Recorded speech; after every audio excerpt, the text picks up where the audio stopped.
Welcome, children, to my English class.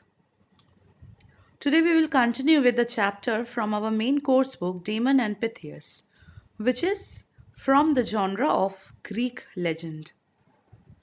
So, let's discuss the plot. Pythias is accused of overthrowing the tyrant Dionysius of the city Syracuse. So, this is also for your recapitulation.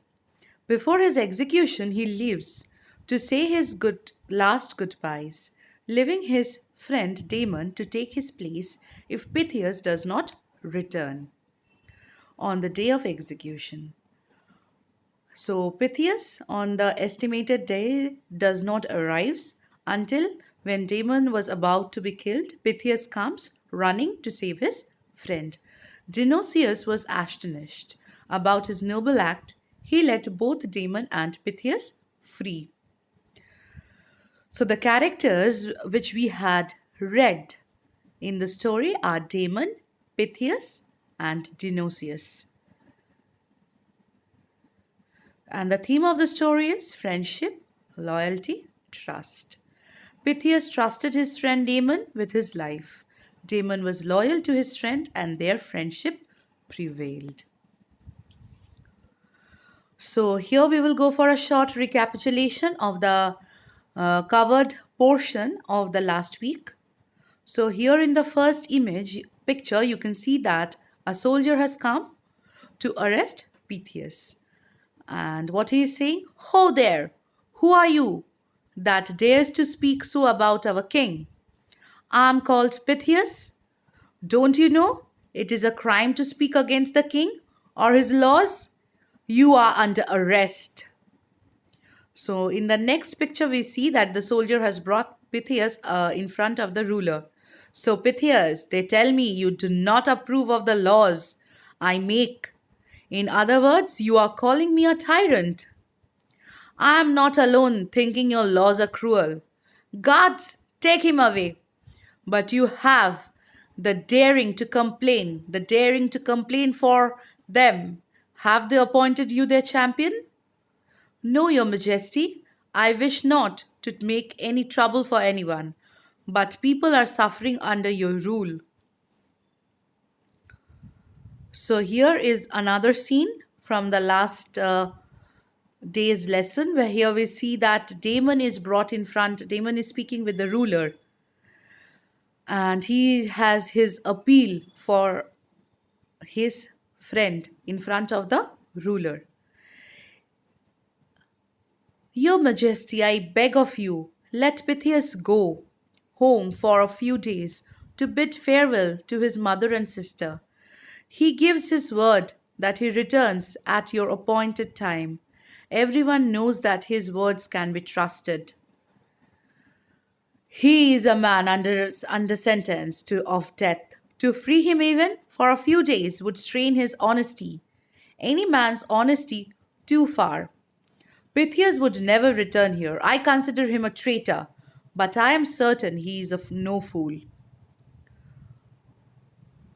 Your majesty, I will take his place in the prison until he comes back.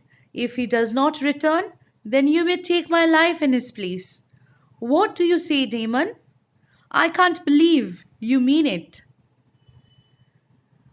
"By order of my hand, I will give him 3 days at noon to return.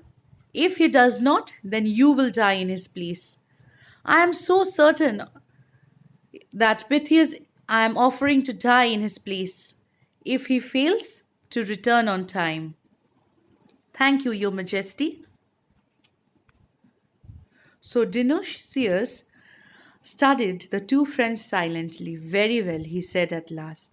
"But if you are willing to take the place of your friend, you must be willing to accept his sentence if he breaks his promise.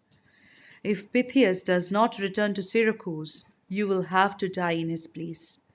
"He will keep his words," Damon replied. "I have no doubt of that." So after this conversation, Pythias was allowed to go for free for a time, and Damon was thrown into the prison in his place. So after several days, when Pythias failed to reappear, Dionysius' curiosity got the better of him, and he went to the prison to see if Damon was yet sorry he had made such a great bargain. So he has made a bargain of his life. Your time is almost up, the ruler of Syracuse sneered. It will be useless to beg for mercy. You are a fool to rely on your friend's promise. Did you really think he would sacrifice his life for you or anyone else? He has merely been delayed, Damon answered steadily.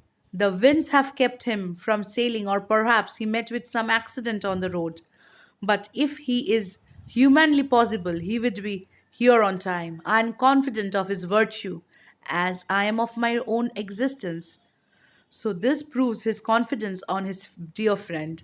And the king was really amused to find such confidence in him. Dionysius was startled at the prisoner's confidence. We shall soon see, he said, and left Damon in his cell. The fatal day arrived. Damon was brought from the prison and led before the executioner. Damon greeted him with a smug smile. It seems your friend has not turned up, he laughed. What do you think of him now? He is my friend, Damon answered. I trust him. Even as he spoke, the doors flung open and Pythias staggered into the room. He was pale and bruised and half speechless from exhaustion. He rushed to the arms of his friend. You are safe, praise God, he gasped. Means he was out of his breath due to his immense travel journey or whatever problem he has faced. He was out of his breath. It seemed as though the fate was conspiring against us. My ship was wrecked in the storm, and then bandits attacked me on the road. But I refused to give up hope, and at last I have made it back on time. I am ready to receive my sentence of death. Dionysius heard his words with astonishment. His eyes and his heart were opened. It was impossible for him to resist the power of such constancy. The sentence is revoked, he declared. I have never believed that such faith and loyalty could exist in friendship. You have shown me how wrong I was, and it is only the right you be rewarded with your freedom. But I ask that in return you do me one great service. What service do you mean? The friends ask. Teach me how to be the part of a worthy friendship. So, Dionysius, we see he is very startled and amazed. Never in his life he has seen such loyalty. Never had he imagined that a man would be willing to die so that his friend might live. The king was filled with great warmth and compassion to find true friendship, which was more precious than his power and wealth. The proud tyrant walked over to the two friends and embraced them. The king was ready to give his kingdom for a friend like them. So, children, here we come to the concluding part of the story. So this is how the two friends got reconciled, and their Pythias's death sentence was revoked by the ruler, which was because their friendship was an example for everyone. And after all, we can consider that the ruler, was a just one. He was not such a tyrant after all. He was moved with this true friendship. So, children, we have come to the end of the chapter. I hope you have understood today's lesson. Your home assignment will be to write down the new words from your main course book in your English text copies, and then you have to learn it. So, this much for today. Thank you, all of you, and have a great day ahead.